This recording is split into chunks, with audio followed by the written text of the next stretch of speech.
Hello, good morning. Welcome to the best session of the day. Woo! So Paul and I are going to talk a little bit about AI and how AI is changing how we get things done. And we thought we'd start with me providing a little bit of context for that conversation. I've been having a lot of really interesting conversations. This is my first time here, and it's been fascinating to talk with people about the ways they're thinking about using AI. I'm impressed with the creative approaches that people are taking. And I'm impressed with how far we all have collectively come over the past couple of years in understanding what a big shift we're in the middle of right now. And I don't know if you can remember, way back into the past 2 years ago, before we had played around with the current generation of language models, just to remember the different perspective that we had then. So I remember the first time that I saw this generation of model. I was in this top secret meeting at the end of September 2022 to get to start playing around with this new OpenAI model that had just finished training. And I knew going into the meeting that I was going to be responsible for taking the model and integrating it into Microsoft's core products, like PowerPoint and Teams and Outlook, so that we could all work with the model to get things done. And I was deeply skeptical. Expectations around this model were super high at the time, even though people hadn't played around with it or seen it yet. Everybody was like, "Ooh, this is going to change the world." And my PhD is in AI. I had been doing AI research for over 20 years. And I basically knew that people's expectations never matched what the model could do.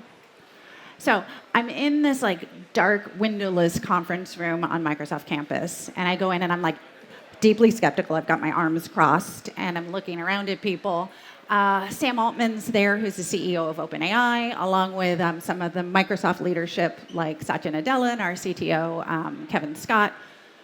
And Greg Brockman, who co-founded OpenAI with Sam, gets up and starts demoing GPT-4. At the time it was, didn't have that name. People hadn't even started playing around with GPT-3.5. But so he takes a news article that he finds on the web and he copies that into the context window. And he asks the model to summarize the article for him.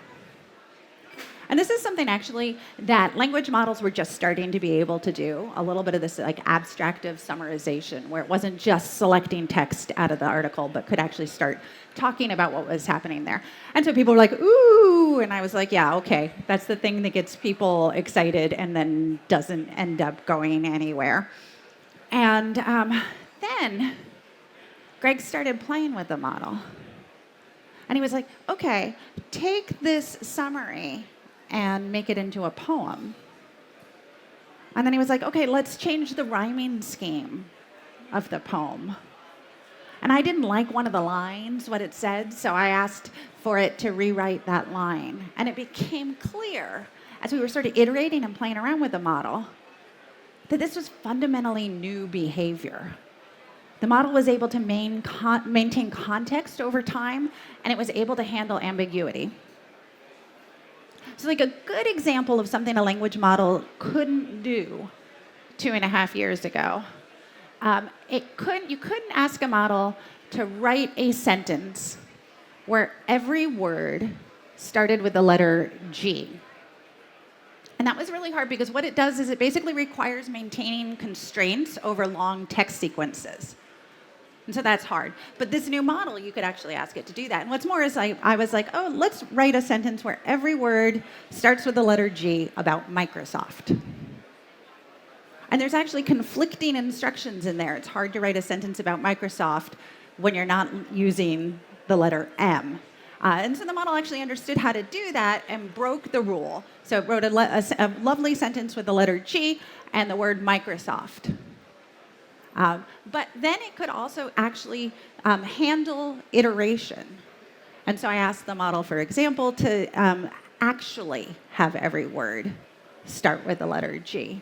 And I think it shifted Microsoft to something like Gates's Global Group or something like that. You know, it's not beautiful, but it worked. And like, it became really clear that this was something new that we had.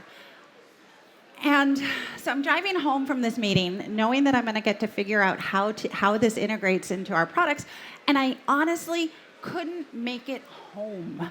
I live about 2 miles from campus, and I had to pull over into the parking lot of the 7-Eleven, and I sat in my car, and I screamed.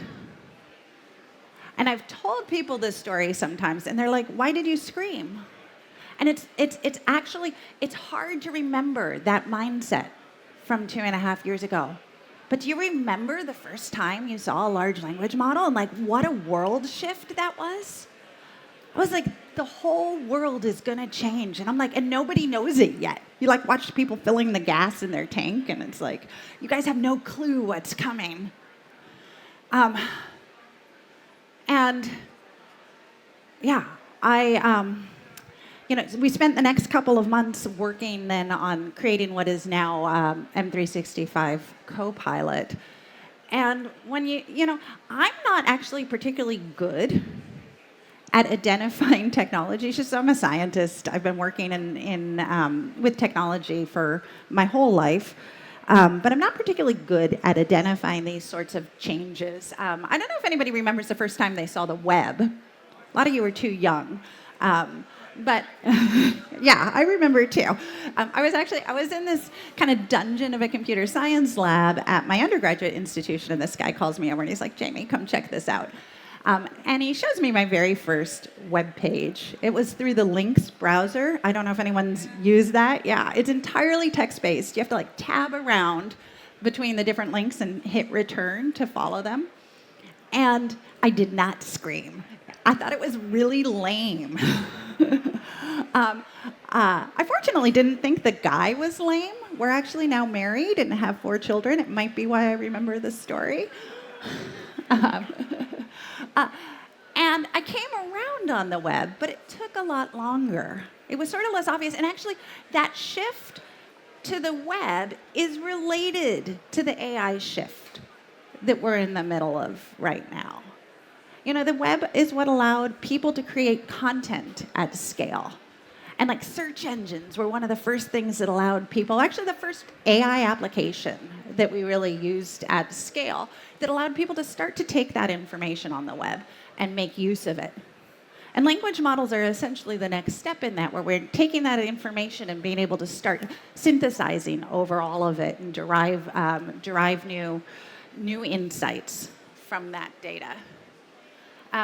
So, the basic fundamentals underlying large language models have been around for decades, from well before when I got my PhD, from like the 70s. So the basic underlines of deep learning is you have some data, you have a bunch of weights, and you take your data and you perform a bunch of complex calculations over the data and the weights, and then you look at whether the output of that calculation matches some label that you have. And if it matches the label, you're like, great, that's wonderful. And if it doesn't match the label, you go and adjust the weight so that the next time you do that, it's a little bit closer. And if you want the kind of emergent behavior that we're seeing with large language models right now, you need a lot of weights. And if you want to estimate a lot of weights, you need a lot of data. And that's what the web provides. There's been all sorts of like algorithmic innovations. There's been a lot of infrastructure innovations. It's actually required real innovations, even just into how do you turn that data into labeled data. So if you have a bunch of text, what are your labels? It's just random text. What you do is you treat the text like a giant game of Mad Libs. And you mask out one of the words, and that word that you've hidden becomes your label. And then you basically use the rest of that as the context, and you try and guess the missing word. And so that's called unsupervised learning. You might have heard that term used. And it's innovations like that that have enabled us to be where we are. And we continue to have all sorts of innovations. Actually, the big thing right now is reinforcement fine-tuning, thinking a lot about the reward function. There's a lot going on there. But even though the underlying technology, the underlying function of how AI is working is changing really fast, one thing that's important for us, I think, in particular, and for this community, is what it means to be human isn't changing. How people think, how people get things done, how people work, that's sort of foundational to who we are. And so this rapidly evolving technology, it forces us to revisit all of the things that we understand about what it means to be human, but it doesn't change that. And so I just thought I'd take a few minutes to talk a little bit about how AI changes some of the things we know about how people get things done. So what do we know about how people work? We know that work is purposeful. We know that work is persistent. And we know that work is collaborative. And so let's look at each of those real quickly. When you think about the fact that work is purposeful, nobody goes to Excel to create a pivot table. You go to Excel to reason over your budget, to think about things. It's just the fact that a computer can't understand you.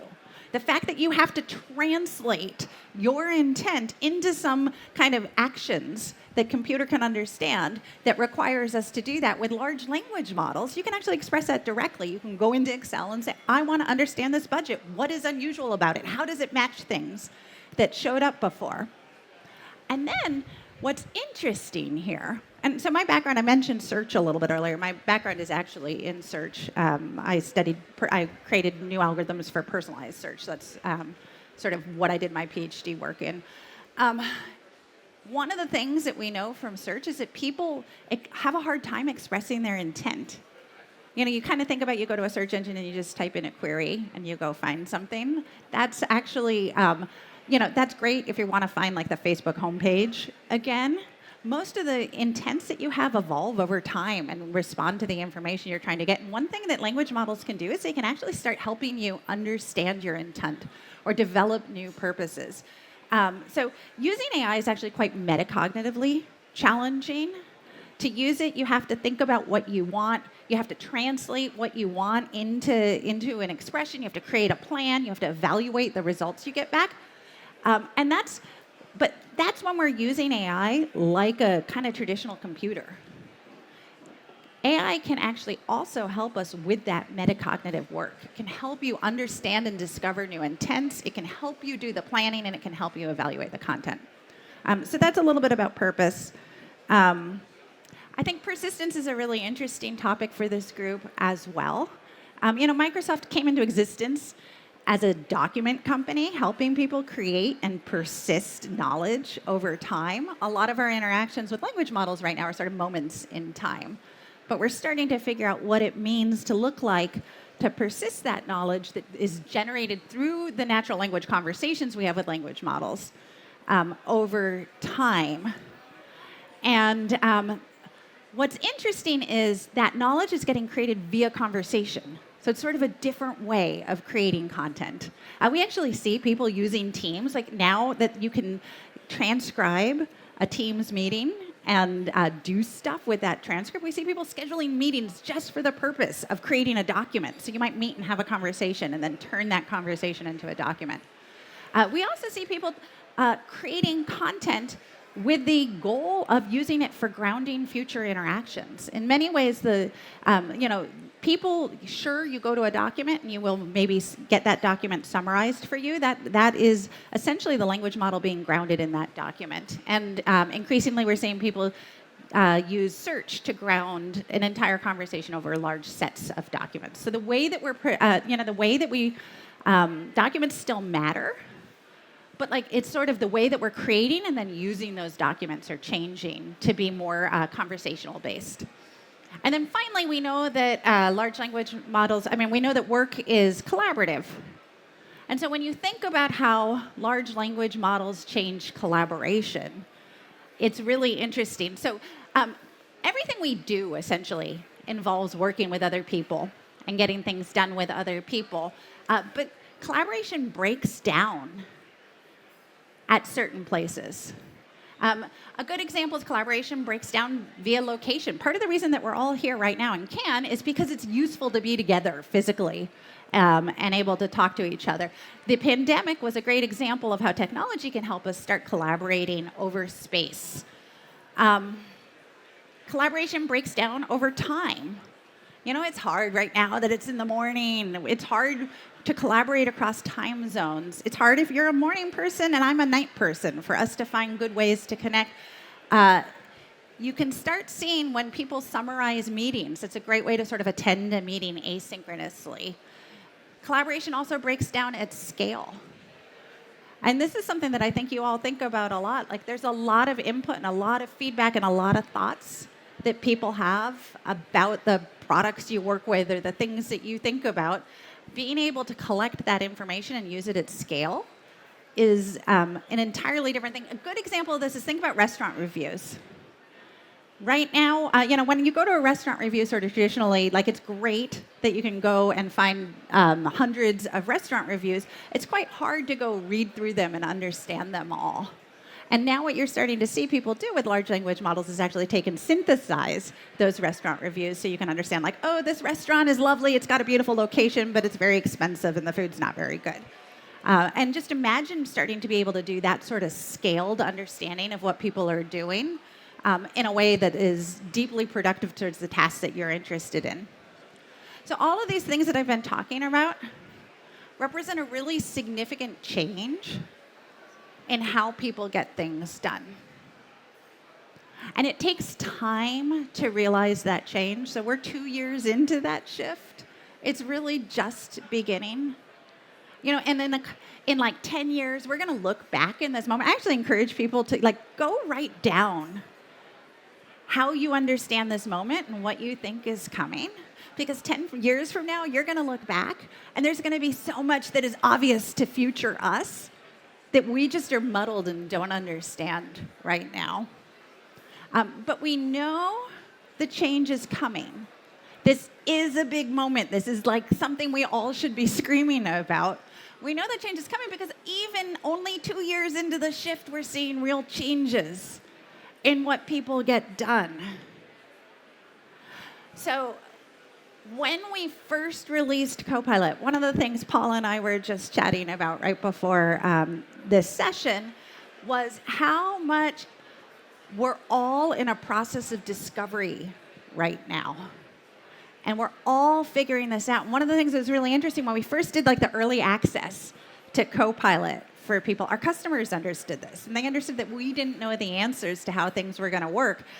And they actually worked with us to randomly allocate the very first Copilot seats to their employees so that we could run double-blind, randomized, controlled trials of Copilot use and tell in a statistically valid, scientific manner how Copilot impacted what people got done.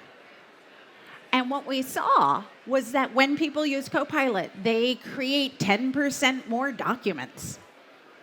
Or when they use Copilot, they read 11% fewer emails. And I've been studying productivity my whole life, and those are huge numbers. You never see shifts in behavior of that scale.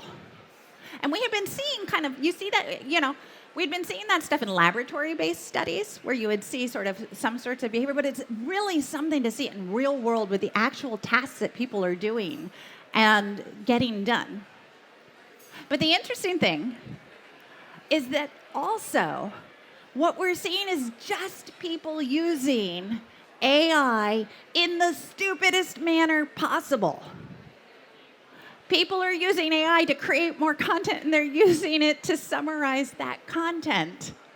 That's great, but that's just getting faster and more efficient at the things that we already do. And when you think about where we're going, the future of work is not doing things more efficiently. Work is purposeful. And so language models can help us use natural language conversation to discover new intents, new purpose. Work is persistent, but the knowledge that we're creating and the knowledge that we're persisting is being generated and used via conversation. And work is collaborative, which means that those conversations aren't just with the language models. Those conversations are with other people. And so when you think about it, when you think about what the future of work is, it's not being more efficient. It's not doing things more quickly. It's basically what we've been doing these past couple days and are doing this week. Like the future of work is having interesting conversations. And so I'm excited to chat with Paul now. Please welcome Paul Longo. Jaime, thank you so much. You have a very, very unique and influential seat as influencing the future of work. So, number one, thank you for all the work that you've done in helping make our day-to-day lives easier, and thank you for sharing your experiences and insights. So, as someone who is a preeminent expert on the future of work, as an icebreaker, I have to ask you, how do you use AI in your day-to-day? And has something surprised you about the way that you've incorporated AI into your work? Yeah, probably the big surprise, sort of the way that we talked about AI prior to 2 years ago is roughly like, oh, AI is going to go do all the boring stuff so you can do the big picture, big thinking. And it's been surprising how useful AI is a thought partner and like thinking through getting things done. So like one of my favorite ways to use AI is not just to summarize a document or an email thread, but to understand what questions I should ask of the document or the email thread and figure out like what does the document actually answer of those questions and what should I do to figure out the answers if it doesn't. That's a great example, and I think it touches on how you closed out your talk. And I love how you were saying that, hey, AI has been great at the boring stuff, and sure, we could, write and read less emails, create more content easier. But I like how you mentioned this notion of that AI can help us have more interesting conversations, because I don't think that's something that people are necessarily thinking about. It's almost counterintuitive. How do more interesting conversations show up in our day-to-day work as a result of AI? No, that's great. Well, so here's another fun use that I think is really good for this group as well, is it's quite useful to use AI to get other people's perspectives even before you directly chat with them. So another way that I use Copilot all the time is actually especially when I'm sending an email that I expect it's going to be a little bit hard or challenging. There's a reorg or there's something. It's quite useful to get different perspectives, reactions to that email. Like, what are the red flags or things people... And so I think that ability to sort of preview how people might understand things is quite useful, and can then allow you to come to the conversation like a step ahead. Like a lot of the sort of norming and grounding that you would do that takes time in a conversation, you can actually do in advance. So kind of using AI as like a tee up or almost Right. like a prep. Yeah. I also really like it during conversations. So this is a surprising use in Teams. It's phenomenally compelling to have like meetings in real time of the available, that transcript available, and to be like, what questions haven't we asked yet? Or what are the areas of disagreement that we have, so that in real time, like it would be fascinating during this discussion even, like, oh, what questions did Jaime avoid answering so that like Paul can push on them a little bit more. Now I feel like I need AI here to have a more interesting conversation Yeah. to help me here. That's great. The theme here today, this week in our beach house, is around taming your creative demons, and we have a lot of marketing and creative professionals here. And I think we've all seen it, from time to time, we get stuck, right? Yep. Whether it's writer's block or, not being able to start maybe that more interesting conversation. How could marketers and creatives use AI to maybe bring back some of that confidence when those demons do show up for them? Yeah. So there's like, it's a good question. I'll give you an answer and then a meta answer. In that you can like, I particularly enjoy AI for ideation. It's quite useful. Like if you are stuck, you can ask for a bunch of different ideas. And actually, even if those bunches, like often there will be, you ask for, actually often very specifically will say like, I would like 3 to 5 ideas for something. And I would like one to be from this perspective and another from that perspective. And it's quite useful to get those different ideas and sort of unstick you to have, even when something's dumb, you can sort of be like, oh, that makes me think of things a little differently. But then so that's the straightforward answer. And then the meta answer is that's a great question to ask AI. And be like, I'm stuck. What should I do to get unstuck? And so use it as like a brainstorming And use tool it to as kind of get you help through. to and, support like, that metacognition, actually, because that's often what's kind of hard there. And I think you'd be surprised at the kinds of answers I love it that. gives. I need to try that, and maybe someone in the audience could even just do that query while we're chatting. In advance of this panel, I know we're having some pre-conversations. You've often said that in the age of AI, we need to lead like scientists, and I think that's a really, really interesting notion. Especially, we're here in an audience filled with marketers, and as marketers, we always want to get things right. We even have the mantra, you want the right message to the right person at the right time. But the scientific method is all about unearthing the value when you get it wrong.